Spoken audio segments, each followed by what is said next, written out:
imagine a girl named Chloe. Chloe has just started high school, and she already knows what group she wants to be a part of, the popular group. Everyone in this group is loud, and they're confident, and they're always laughing in the hallways. She thinks, if I can just be with them, everything would be so much easier. If I could get accepted into this group, I would be so much happier.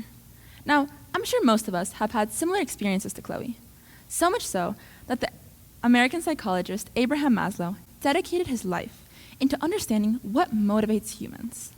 And he created the hierarchy of needs, which has 5 different levels. And he placed the need of belonging in the middle of this pyramid, which highlights how important belonging is to humans. The neuroscientist Naomi Eisenberg, who is a researcher at UCLA, led a team to investigate what goes on in your brain when we experience social rejection. And the results were fascinating.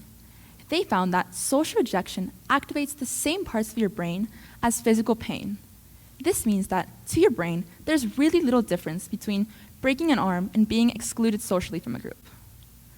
Now that you know a little bit about what goes on inside your brain, I want to ask you guys a question. How much of yourself would you be willing to change in order to fit into a group? And what wouldn't you be willing to change? Now, while you guys think about this, I'm going to go on with our story. So, Chloe realizes that in order to fit into this group, she needs to change a little bit about herself. At first, she starts with small, little, insignificant things. She starts laughing at jokes she doesn't really find funny.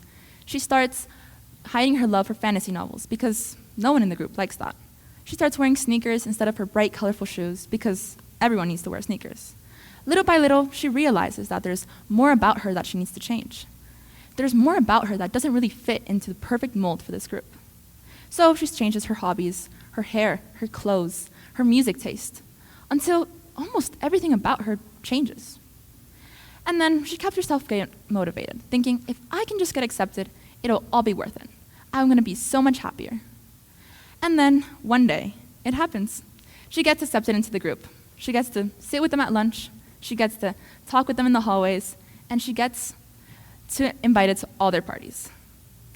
But then, one day, as she's sitting at the table, she realizes she isn't happy. In fact, she's unhappy, maybe even unhappier than when they had started. She thought, how can I possibly not be happy? I did everything I wanted to do. I got accepted. This was my goal. This was what was going to make me happy. And now, here's where the question I asked you guys earlier comes in. How much of yourself is too much to change in order to fit into a group? Because eventually, if you start changing things about yourself to fit in, no one's going to know who you actually are. Look at Chloe. She changed herself so much that she's sitting here in this table filled with people who are all laughing and they're all talking, but she still feels alone. No one knows who she actually is. No one knows that she likes fantasy novels. No one knows that she likes colorful shoes. Then that's just it. Fitting in doesn't necessarily make us happy. Not if it means having to change things about yourself that you value. In this group, everyone was just her friend because they liked who she pretended to be. They liked this perfect mold that she had created.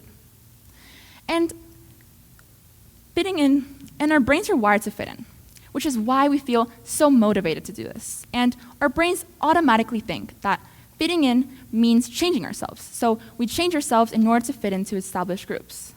But what if I told you there was another way? What if Chloe hadn't changed herself? What would have happened? Well, she probably wouldn't have been part of the popular group. She maybe wouldn't have had a group for a little while. But eventually, she would find people who wanted to be with her because they valued her as a person. She would find her group. And this time, things would be different. She wouldn't feel alone. She would feel with people because she was with people who liked who she actually was, and not who she pretended to be. In this group, the biggest difference is that she belonged. Belonging is different than fitting in. Belonging is when you're accepted for being who you truly are, and fitting in requires you to change yourself. When we're looking for people to surround ourselves, we want to ask, do we belong or are we just fitting in? Because ultimately, belonging is what's going to lead us to more fulfillment and happiness in the future. Being part of a group is a universal desire, and it is deeply rooted into our system. Humans of all ages and all backgrounds are affected by this desire, and sometimes it makes us do things that we might not be proud of. And just know, just how we struggle, others also struggle to be part of a group. And sometimes it makes us do things that we regret. But if we can do this, if we can invite people to sit with them, with ourselves. If we see people sitting by themselves and we can invite them to sit with us and listen to them without judgment, then we can create a society that is based on belonging and not just fitting in. Thank you.